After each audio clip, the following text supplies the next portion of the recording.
In the heart of central Scotland lies an area of exceptional beauty, a place of quiet lochs, mesmerising reflections and mysterious woods.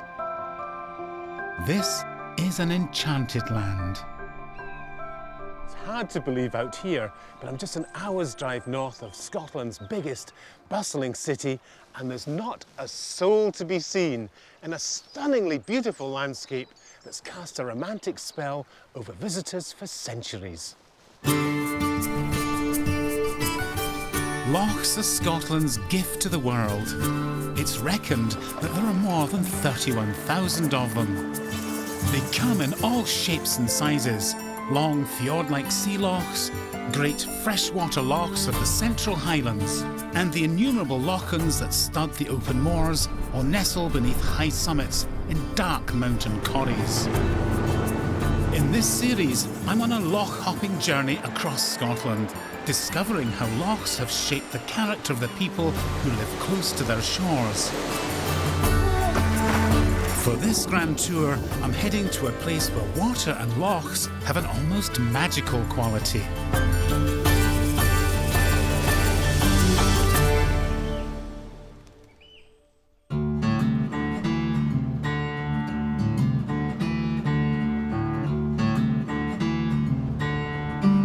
My journey takes me from a loch famous for being a lake to the romantic charm and beauty of Loch Katrine and Loch Achray in the Trossachs, to finish on the summit of God's own mountain in miniature, Benvenue.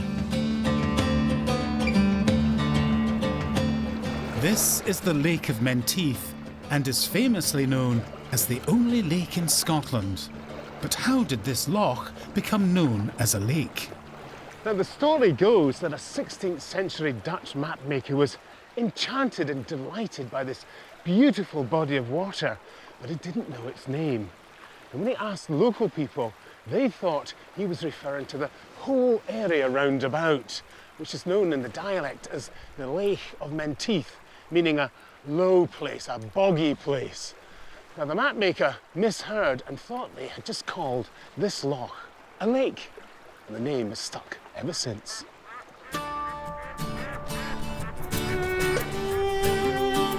The lake covers just 2.5 square kilometres and has 3 islands. The largest, Inchmahome, is big enough to have supported a 13th century priory.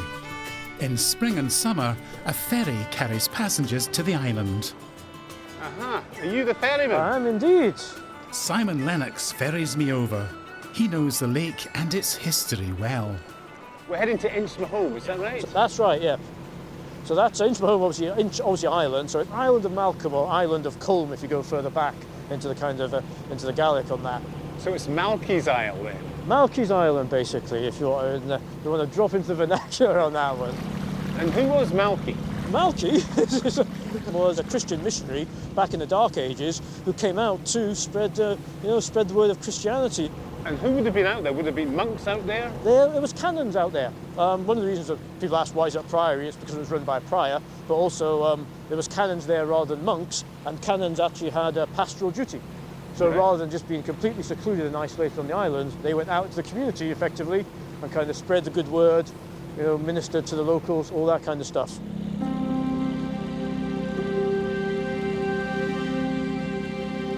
Throughout history, islands have been sought out as refuges from the world, places of peace and quiet and contemplation. An island in a loch is even more special, a form of double isolation from the everyday. Such a small island, there's a lot of history packed into Inchmahome, and it's been visited by the great and the good down the centuries. Robert the Bruce, no less, visited, and so too did many of his Stuart descendants, including Mary, Queen of Scots. And when she came here, she was just a little princess and only 4 years of age. She and her mother, the French Queen Marie de Guise, were hiding from an English army. Henry VIII of England had wanted to force a marriage between Princess Mary and his sickly son Edward. To achieve this union, an English army invaded Scotland, a bloody episode known to history as the Rough Wooing. Desperate to avoid capture, the future Mary Queen of Scots spent 3 weeks on Inchmahome before she and her mother fled to France. It's amazing how quickly legends can develop. Mary Queen of Scots was only on Inchmahome for, less than a month, but she's supposed to have planted this boxwood bower. And when she wasn't busy gardening or doing needlework or even learning languages, she played being queen with an imaginary court attended by the 4 Marys: Mary Beaton, Mary Seaton, Mary Carmichael, and me, as the old song goes. Now, it sounds to me that Mary Queen of Scots might have been a bit of a princess, which is what she was.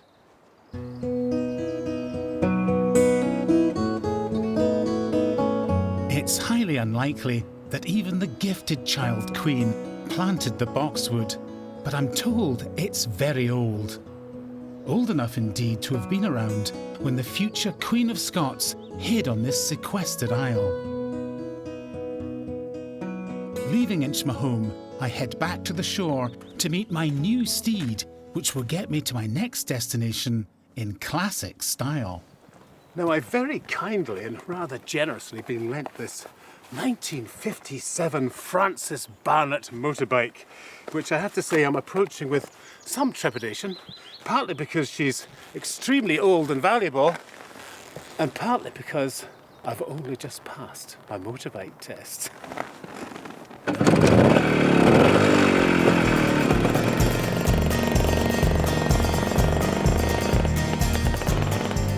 Now, this is trickier than I thought, because the gear is where I would normally expect the brake to be.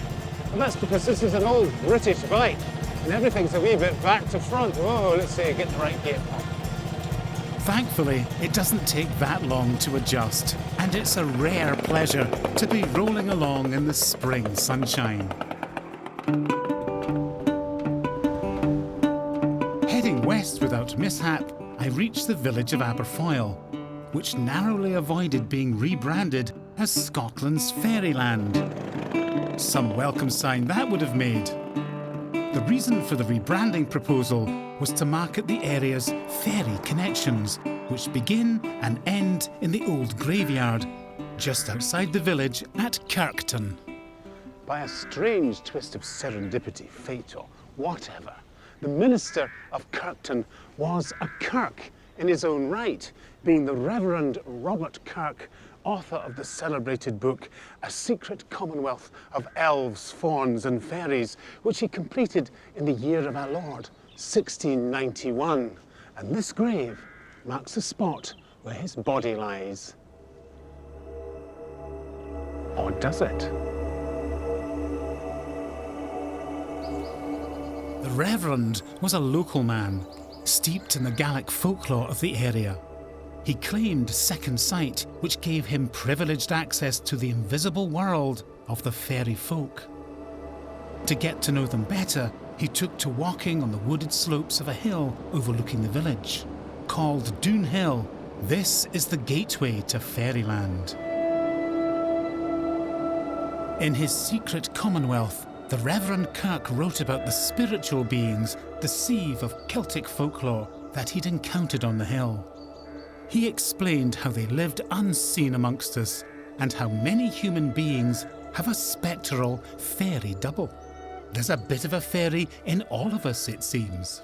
But within a year of finishing his book, Kirk was dead, and his body, or what appeared to be his body, was found up here on Doon Hill. But local people said that it wasn't Kirk. Instead, they said it was his fairy double. Kirk himself had been imprisoned by the sieve, whose trust he'd betrayed by writing the book in the first place.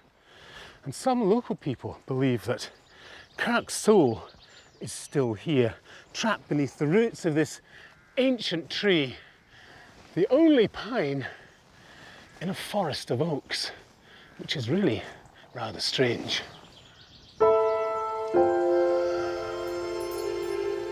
An air of enchantment hangs over Doon Hill to this day, amplified by the messages and wishes pinned and hung on trees and branches all around.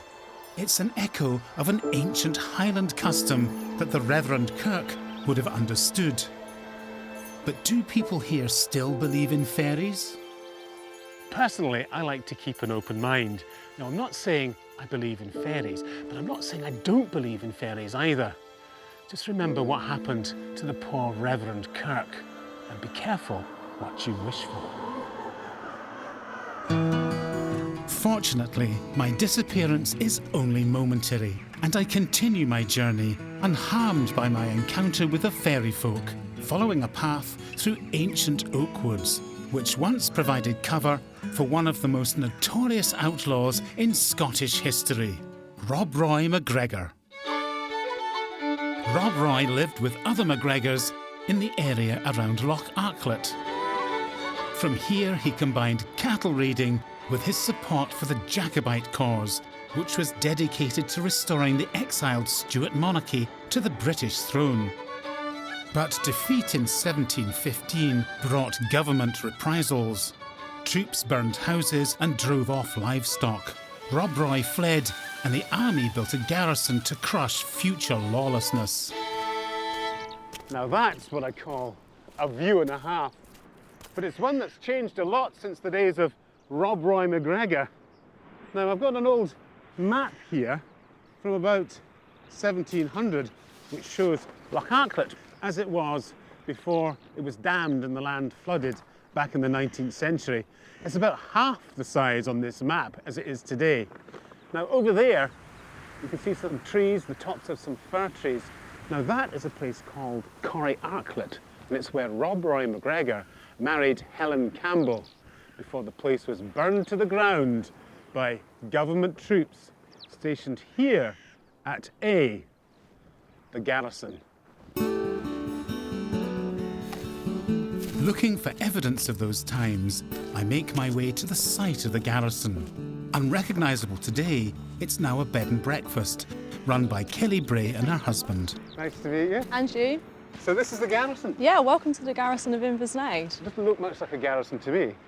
It's Well, been put to other use, I think, since then. It has indeed. So originally it was built by the Duke of Montrose in 1718 after the first Jacobite rebellion of 1715. This was a three-storey barrack block in front of us here, and then our barn was a three-storey barrack block. Our house is in the location of what would have been a two-storey guardhouse. This was the original external wall. There would have been a bakehouse on the corner there and another external wall there and a perimeter external wall as well. We're standing in the middle of the old parade ground, and although the garrison is now enjoying life as a small holding, there's still compelling evidence as to its former usage. So just here, Paul, well, this is where the guys, when they were barracks here, would sharpen their bayonets as they walked through the door here. That's amazing, isn't it? And it's still here, it's like a signature almost. Yeah, 300-year-old signature of the guys that were stationed here. Now the barracks are converted to house Kelly's extraordinary menagerie of animals. So we have 2 Highland heifer calves, we have 2 pigs and 4 piglets they have now. We have 3 ewes and 2 lambs off of one of them. We have 9 hens, 1 cockerel, 2 geese. And you know them all? I know them all. And what happens when you have to send them off to market? My husband does that bit. Does he? Yeah, I'm a vegetarian. I give them the love and the rearing that they need and to make sure they're good meat, and then he takes them off for market, yeah. Leaving Kelly to feed the animals, I head towards Stromlachlacher, which nestles on the shores of Loch Katrine, by far the biggest loch in the Trossachs. Since Victorian times, it has supplied the city of Glasgow with drinking water. Clean water is something we all take for granted and don't really give much thought to at all. But 150, 160 years ago, it was a scarce resource in a rapidly changing world. By the 19th century, Glasgow's burgeoning population was in desperate need of a fresh water supply. Hundreds of thousands of Glaswegians depended on the polluted River Clyde and drew water from just 30 wells. In 1832 and in 1848, 2 major cholera outbreaks killed thousands. Spurred into action, the Corporation of Glasgow took control of the city's failing water companies and set about finding a clean and healthy supply. In 1856, work began to bring the crystal clear waters of Loch Katrine to the heart of the industrial city. Now this was a monumental task, and the engineers at the time boasted that nothing like it had been seen since the days of ancient Rome. To show me around this monument to Victorian ingenuity and ambition, I'm meeting up with Archie Stevenson, who shows me where Loch Katrine's water begins its long journey to Glasgow. It flows about 26 miles from this point at a drop of probably about 10 inches every mile. It just drops down gradually. It's a great feat of engineering. That's incredible. Do you know what the flow is here? At the start, it was 40 million gallons a day, which we thought would be enough. But as it's developed, Glasgow takes almost 90 million gallons a day. Somebody's obviously liking the water. Loch Katrine lies about 41 kilometres from Glasgow, and the challenges to get such huge volumes of water to Scotland's largest city were immense. Over the course of 3 years, 80 tunnels, some over 2.5 kilometres long, were dug through the hills, and 22 bridges carry the water high over river valleys. Over 3,000 navvies were employed to complete this extraordinary undertaking. You're talking about 1850s, there wouldn't have been any electric light. No. Didn't have any mechanical digging equipment, did they? This is all hewn out by human muscle, blood, sweat and tears. Blood, sweat and tears, and a real undertaking. Now tell me, what's the water like here to taste? It's probably the best water in the world. So it is. Biased, but by far the best. The opening ceremony of the Loch Katrine water supply took place in 1859, with Queen Victoria as guest of honour. Now it was, of course, a very wet day when the great Queen arrived with Prince Albert and 2 of their daughters, as reported by the Scotsman of the time. The rain, it says, poured down in incessant torrents, soaking everyone to the skin. Fortunately, the Queen was able to avail herself of all the mod cons of the modern world in a purpose-built cottage nearby, just in case she was caught short. Royal Cottage, as it's now known, was a very expensive umbrella with royal loos attached. Meanwhile, the Queen turned a ceremonial handle, opening the sluice gates to allow Loch Katrine's water to begin its slow progress to Glasgow. And in the pouring rain, a military band played the national anthem, and several cannons fired a royal salute.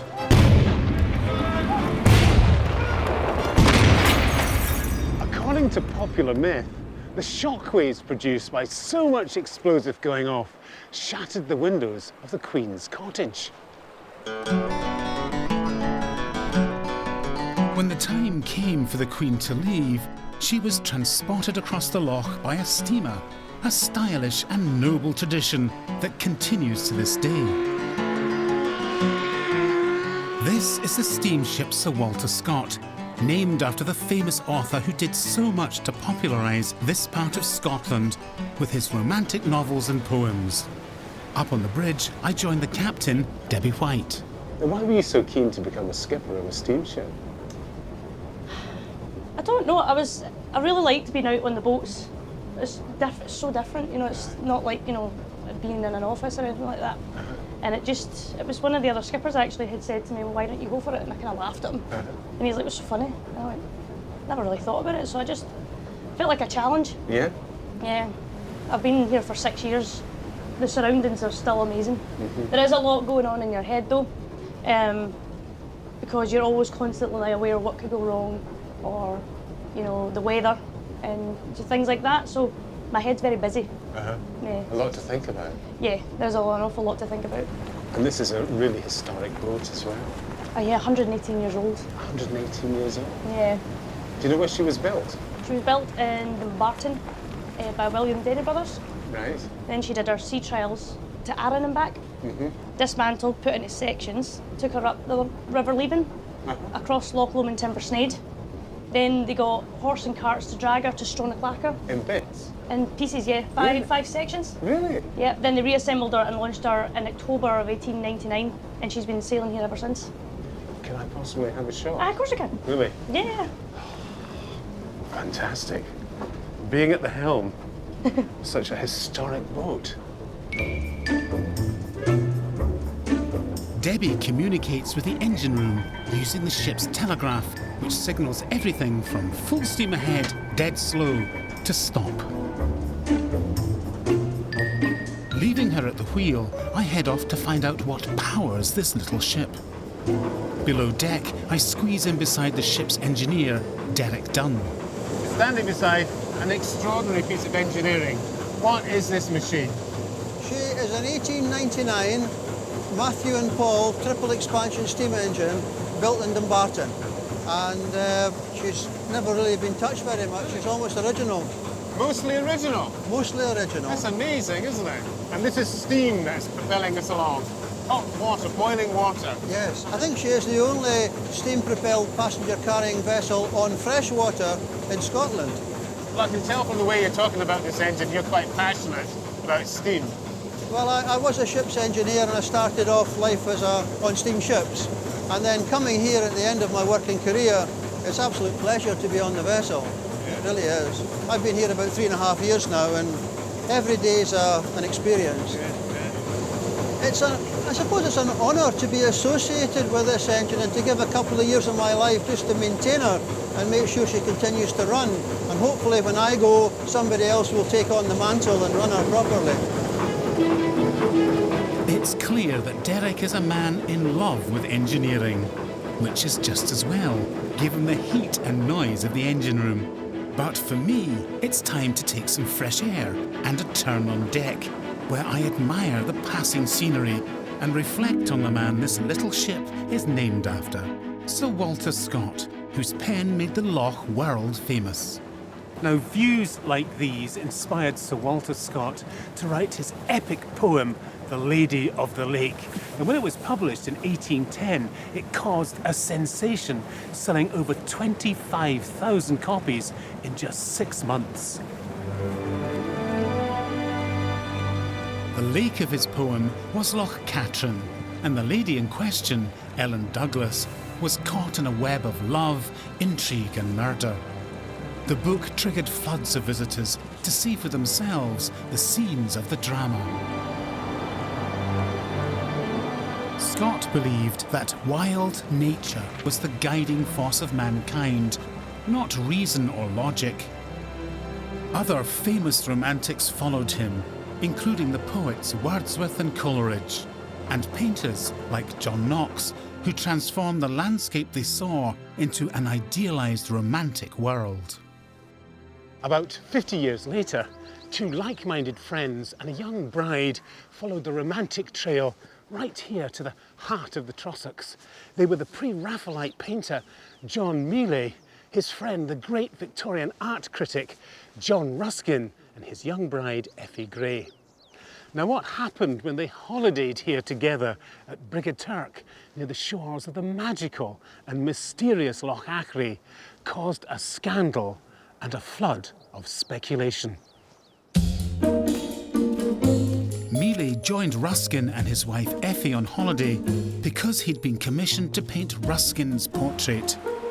After a long search, he found the perfect location in Glenfinglas above the village. Now, my own quest is to find the exact same spot, which isn't easy after all those years. But to help me, I've got this postcard of the portrait, which must have been made somewhere down here near the river. Okay, a bit slippery, these rocks here, got to be careful. But I think this may well be Ruskin's stone, the spot that Ruskin stood on for his portrait painted by Mealey. It must have been over there somewhere. We've got the waterfall behind me, we've got a waterfall behind Ruskin here. You can clearly see a rock, looks like the head of a lizard, very similar to that rock behind me. Now, since then, obviously that tree has fallen in, filling in the gap. But I reckon this is the spot where this portrait was made. And the whole idea behind it was to try and express something that both Ruskin and Millais shared about the nature of art and the kind of art that Millais excelled at, and that was painting from nature in the open air. But it did more than that, because it helped end Ruskin's marriage to Effie Gray. Effie was young, outgoing and playful, unlike her socially awkward husband Ruskin, who was 10 years her senior. He'd met Effie when she was just 9 and had courted her for many years. Seeing off younger rivals, he'd narrowly avoided a duel because of her. But their marriage was a disaster, and Effie fell in love with the charismatic Millais here among the hills and lochs of the Trossachs. She eventually asked for an annulment on the grounds that her union with Ruskin had never been consummated. The hearing that followed led to salacious gossip and rumour, which Ruskin did nothing to contradict. It was even suggested that Ruskin had never seen a naked woman before in the flesh, and was shocked to discover that the female body was not like the smooth and unblemished forms that as an art critic he was used to. Odd for a man who believed in the moral power of raw nature. I just wonder what Ruskin was thinking about when he posed for his portrait. Did he know that Effie and Millais were already in love? Whatever the truth behind this love triangle, Effie at least seems to have found happiness, because she went on to have 8 children with Millais. Ruskin, on the other hand, never married again.